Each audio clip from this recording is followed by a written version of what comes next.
Olá, olá a todos, muito bom dia, sejam bem-vindos novamente ao Primeira Hora do Agro, mês de maio já, terça-feira, dia 2 de maio de 2023. Os 4 primeiros meses do ano já foram embora, um terço do mês do ano já acabou. Hoje, pós-feriado, ontem, Dia Internacional do Trabalho, feriado em várias partes do mundo, aí, inclusive a China só volta a trabalhar na quinta-feira, então hoje é feriado lá ainda, amanhã também é feriado, quinta e sexta que eles voltam ao normal. Por isso até as operações na Bolsa de Chicago para as commodities que tem muita ligação com a China devem ter negócios reduzidos. Foi até o que nós vimos ontem no caso da soja, né? Os dois principais players do mundo em feriado fechado, Brasil e China, o movimento foi bem lento também. Hoje começa a reunião do Fed, termina amanhã, tem decisão sobre a taxa de juros básica por lá, Federal Fed Rates, e o consenso do mercado, pelo menos mais de 90%, acredita em 25 basis points de alta novamente, e o mercado vai prestar atenção no discurso do Jerome Powell após o anúncio da taxa de juros, que acontece amanhã à tarde. Então, será que vem mais um aumento ou termina por aqui? Eles vão esperar agora para ver os efeitos dos juros na economia para tomar alguma decisão. É consenso do mercado também que o ciclo de alta, se não terminar nesta semana agora, nesta próxima reunião, ele termina no máximo na próxima, mas estamos muito perto do fim do aperto monetário nos Estados Unidos. Ontem saiu até o número do PMI lá, veio um número relativamente bom, né? Já voltou a estar acima da expectativa de mercado, ainda mostrando contração abaixo de 50 pontos, mas ele já começa a retornar um pouquinho. A inflação ainda é persistente, mas já reduziu bastante em relação àqueles 8,5% que estávamos no final do ano passado. Então pode ser realmente que, se vier um aumento de juros agora, este seja o último aumento e ele permaneça em patamares elevados para a economia norte-americana durante um período, até que os efeitos sejam sentidos na economia. Como eu estava dizendo, o consenso do mercado é que já aconteça uma redução dos juros este ano ali no segundo semestre. No Brasil também deve haver uma redução de juros no segundo semestre. O Cabral tem mostrado nas planilhas que ele faz no 710 ali que provavelmente em julho a gente deve ter a primeira redução na taxa de juros, o que seria uma redução técnica e não uma redução na canetada. O outro ponto que eu vou comentar rapidinho, porque eu recebi bastante perguntas no meu Instagram sobre o tema, é a AgriShow, maior feira de agronegócio aqui do Brasil, da América Latina, e uma das maiores feiras de agro do mundo. Tem um viés voltado para a tecnologia, então é uma feira onde muitas empresas que vendem maquinário agrícola, elas fazem o ano quase nessa feira. Teve uma treta lá entre a organização da feira e o governo federal aqui do Brasil. Exatamente o que aconteceu, nós não sabemos, porque tem boatos e rumores de tudo quanto é lado.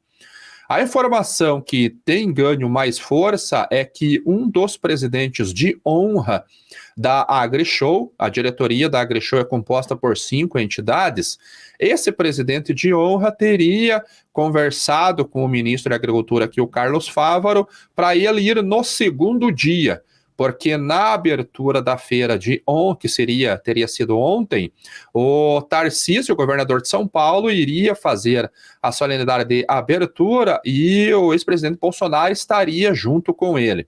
Então, para não causar constrangimento político, ele pediu, esse presidente de honra pediu que o ministro fosse no segundo dia, e o ministro entendeu como um desconvite para a feira.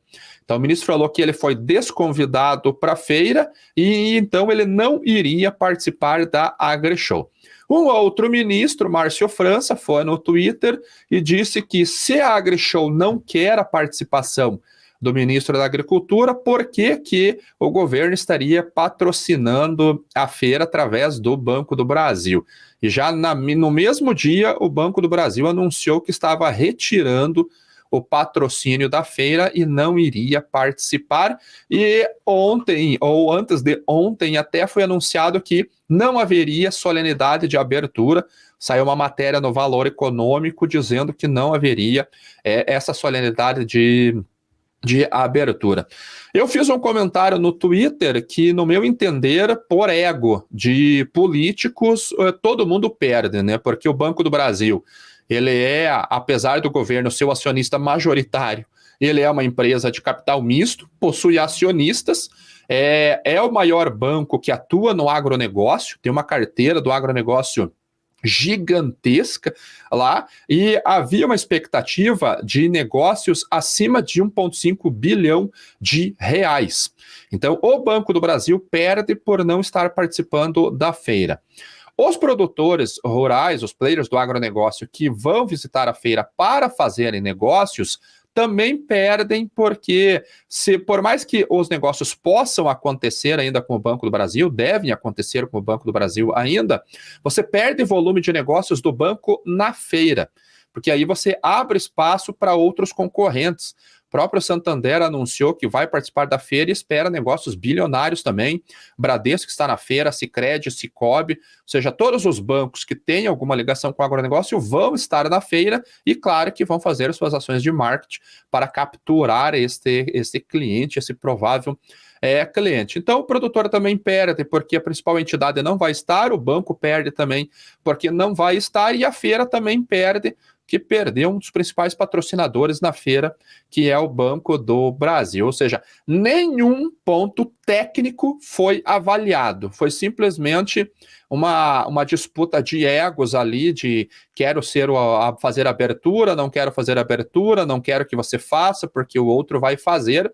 E, tecnicamente, todo mundo acabou perdendo. O que nós temos visto de vídeos com relação à feira é que ela vai ser novamente um sucesso, ainda bem. Ontem mostraram filas ali quilométricas de acesso à feira, ela que vai até sexta-feira lá em Ribeirão Preto, tem R$60, eu acho que é o ingresso.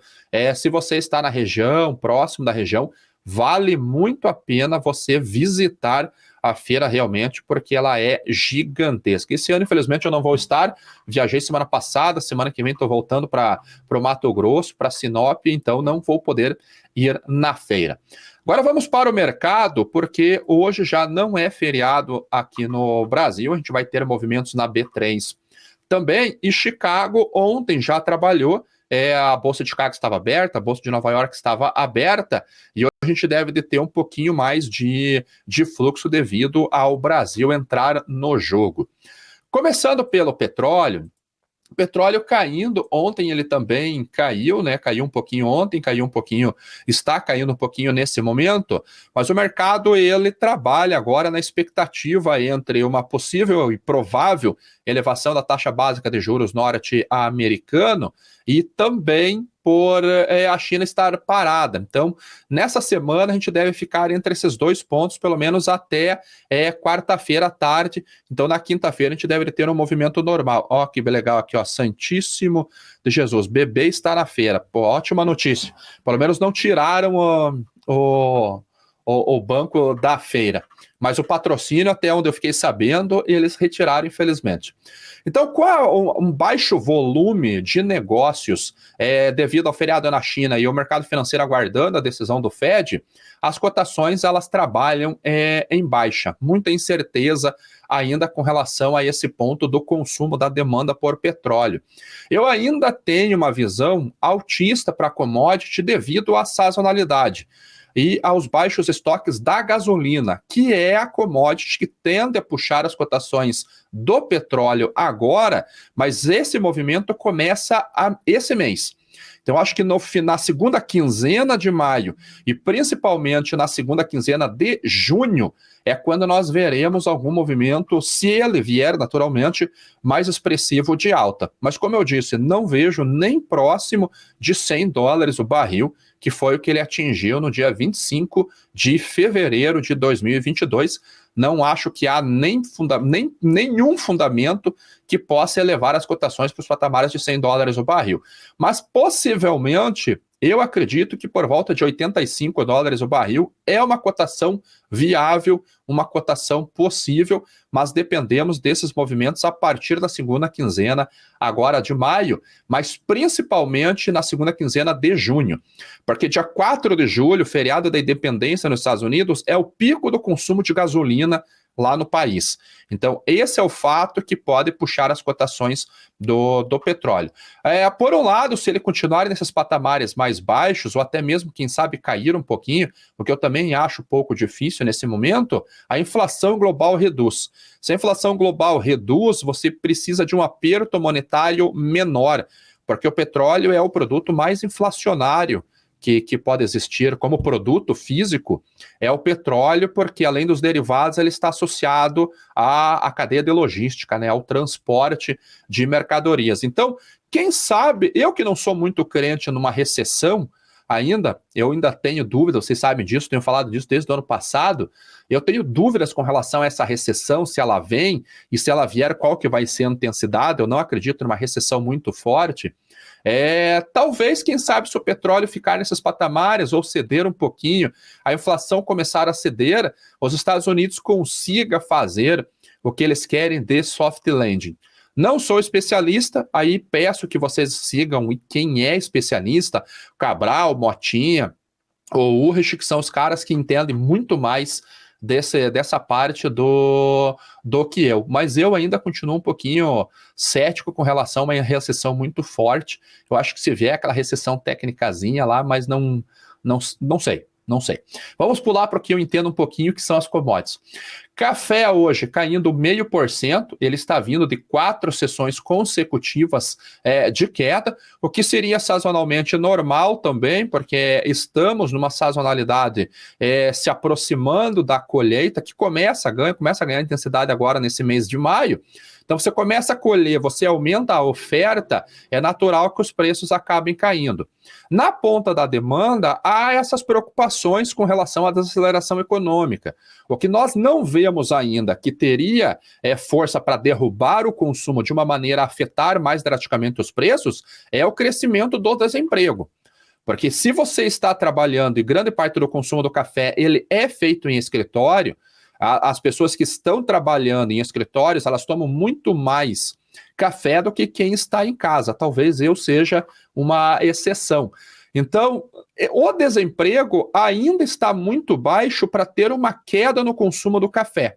Então, a cotação talvez esteja caindo a conta-gotas justamente pelo aumento da oferta devido à própria sazonalidade. Agora, por que os preços não caem tanto? Talvez o mercado tenha percebido que a oferta que vai chegar no mercado agora não seja tão elevada. Então ele pode estar em compasso de espera para começar a ver os primeiros números da colheita aqui do Brasil, que é o maior player global, e ver se nós temos uma expectativa de 55 milhões de sacas ou de 65 milhões de sacas. Então é uma diferença realmente muito grande.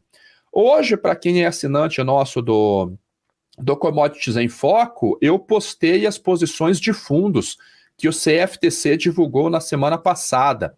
E o do café, houve um leve aumento nas posições de café. Agora eles estão comprados em 35.081 contratos. Então, eles ainda acreditam, o saldo líquido, que a commodity pode subir um pouquinho ainda ao longo desse período de colheita aqui no Brasil. Ainda na Bolsa de Nova York, olhando o açúcar caiu ontem, se afastou das máximas ali de 11 anos e hoje está recuperando um pouquinho a queda de ontem, subindo 1% no vencimento outubro. Deixa eu colocar na aba de açúcar, que esse outubro aqui parece que está meio longe. Agora sim. No vencimento julho, subindo 1,10%, 25,82 centavos de dólar por libra-peso. a curva ela continua invertida ainda, e isso deve permanecer durante um bom tempo. O açúcar branco negociado na Bolsa de Londres, $709 por tonelada.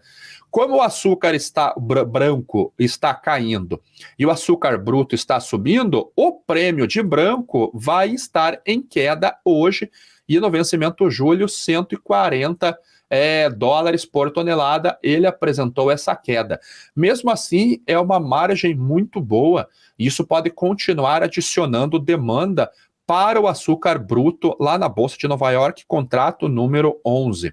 Fundos, eles continuam ainda bem comprados nas posições de café, é a segunda posição sazonal mais alta, eles estão em apenas 228.680 contratos long comprado. Essa é a posição líquida dos especuladores, dos managed money, lá de acordo com o CFTC na Bolsa de Nova York. Um dos destaques de hoje é que o Brasil fala em aumento da mistura do etanol na gasolina. Então saiu essa matéria no finalzinho do mês passado, no dia 28 do mês passado, que o Brasil ele estuda elevar o teor de etanol na gasolina para 30%. Então, hoje a mistura, ela dependendo do tipo da gasolina, ela está entre 18% e 27,5%. Quanto mais premium a gasolina, menor é a mistura de etanol. Então, a gasolina tipo C, que é a gasolina comum que nós abastecemos no veículo, ela tem 27,5% e essa mistura não é feita na Petrobras, ela é feita na distribuidora. Então, a distribuidora compra a gasolina tipo A da Petrobras e lá ela faz a mistura, faz a adição do etanol e manda para o posto de combustível. Então, quanto mais pura a gasolina, mais cara, naturalmente, ela menos mistura de etanol. Ele vem de encontro com uma notícia que saiu no Broadcast Agro, que o Brasil precisa surfar na última oportunidade de liderar a transição energética. E um dos pontos que eu comento aqui com vocês, que eu acredito, é que o etanol hoje é o combustível limpo mais viável que nós temos. E ele é muito renovável porque depende de safra. Então você consegue ter uma produção sazonal, e no Brasil, até o etanol produzido a partir do milho tem ganho muita força. O etanol, nós já somos líderes disparados já. Nenhum país consegue produzir o que nós produzimos de etanol a partir de cana e temos ganho muito mercado com o etanol a partir de milho. Nos Estados Unidos, o etanol de milho lá já é rei, já quase 40% da produção de milho vai para a fabricação de etanol. E na semana passada eu já mostrei para vocês também uma notícia que o setor energético dos Estados Unidos de biocombustível vai fazer lobby junto ao presidente Joe Biden para colocar o etanol como combustível para aviação. Então, parte disso, nós não falamos simplesmente em veículos elétricos, nos EVs, mas também em biocombustíveis. Então, o Brasil aqui, segundo a matéria, precisa avançar e surfar a última oportunidade de transição energética, e o etanol pode ser um caminho mais viável no curto prazo, até que os veículos elétricos e outras fontes de energia se tornem mais viáveis economicamente aqui mesmo no Brasil. Então, como nós vimos conversando desde o ano passado, que eu acreditava que o setor sucroenergético no Brasil teria um ano muito bom, desde que a Índia anunciou aquela cota de exportação reduzida em apenas 6 milhões de toneladas, nós temos visto que essa expectativa ela está se confirmando. O setor está indo muito, muito bem, realmente. Ó. Até o Thiago coloca aqui, o Thiago é o vice-CEO da Raizen. Lá, boa para o açúcar, boas perspectivas de produtividade para esta safra. Muito melhor que o ano passado. O ano passado teve aquele problema de geadas em 2021. Esse ano, apesar de uma redução diária de quase 12,5%, a produtividade deve chegar próximo a 600 milhões de toneladas de canas a serem moído, produção de açúcar acima de 40 milhões de toneladas. Então, cenário positivo realmente para o setor sucroenergético e vindo tanto do açúcar quanto do etanol. Eu fiz esse post no Twitter hoje pela manhã e alguém comentou lá que, nossa, vão produzir etanol com açúcar a esse preço, mas infelizmente ainda o etanol no Brasil está viável só no Mato Grosso. E isso deve-se à FS, à Impasa lá que coloca o etanol a partir de milho. Mas para o setor sucroenergético é uma boa notícia, porque se você tem o etanol em alta e o açúcar em alta, a margem, teoricamente, deles acaba melhorando, o faturamento acaba melhorando, então um ano positivo realmente para o setor. Indo já para a Bolsa de Chicago, o trigo hoje subindo 0,44, mas ele está vindo aqui de 1, 2, 3, 4, 5, 6, 7... 8 sessões basicamente consecutivas aqui, ele chegou a fazer um doji aqui, mas ele não vem, então 2 semanas consecutivas de queda. A notícia com relação ao Mar Negro é que vai ser a reunião nesta quarta-feira agora, a Ucrânia diz que vai ser a reunião com todos os membros que participam do acordo do Mar Negro, só que o Andrei Ledenev, ministro do conselho lá da Embaixada da Rússia nos Estados Unidos, diz que não vai ser renovado o acordo, que eles vão endurecer o discurso porque dentro do programa não foram removidos os obstáculos para que a Rússia possa exportar de uma maneira normal os grãos e os fertilizantes. Então, o Ledenev está reiterando as acusações de que há umas sanções estratégicas dos Estados Unidos para bloquear as exportações de Moscou, no caso a Rússia, com relação aos pagamentos, à logística e à indústria de seguros, de cobertura de seguros. Então, dia 18 de maio, vence esse acordo, a reunião na próxima quarta-feira, e segundo a Rússia, não haverá a renovação desse acordo. Mesmo assim, eu acredito que o preço já está refletindo esta possibilidade. Então, os Estados Unidos teve o relatório de condições de lavouras ontem, melhorou um tasquinho, ainda muito ruim, péssimo, as piores condições desde 1989, mas melhorou um pouquinho as condições de lavouras do trigo de inverno lá. Vamos dar uma olhadinha aqui nos fundamentos, o plantio já está feito, vamos ver aqui em crop conditions, ele melhorou quase nada. Já não é as piores condições, as maiores condições ruins e muito ruins ainda, porque perdeu para o ano passado e ela reduziu para o ano passado. Mas no geral, quando você associa as condições médias, são as piores condições desde 1989.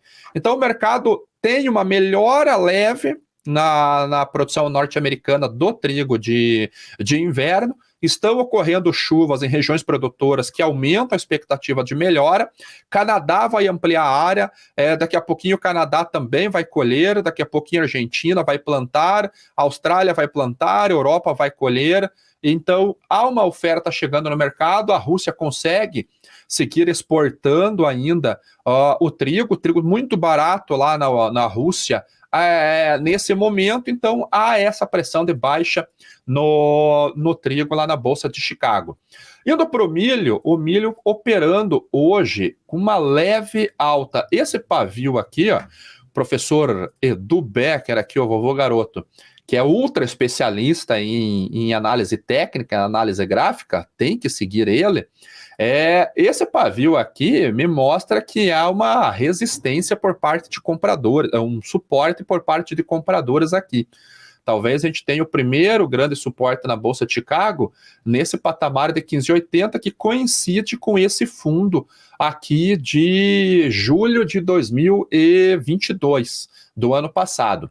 Agora, 2 pontos aqui. Dia 12 sai o relatório de intenção de oferta e demanda, o relatório WASD lá. E se trouxer os números que nós temos à mão hoje, de 92 milhões de acres e 181 bushels por acre de produtividade, essas cotações aqui tendem a cair e cair bastante.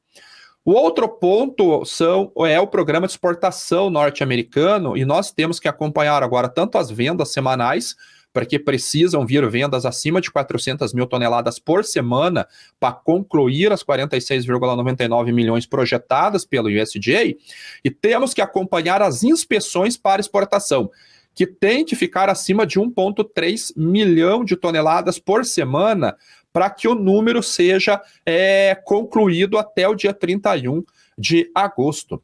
E ontem, uma boa notícia para o cereal norte-americano. As exportações totalizaram 1,5 milhão de toneladas. Então, veio um volume acima do que o necessário.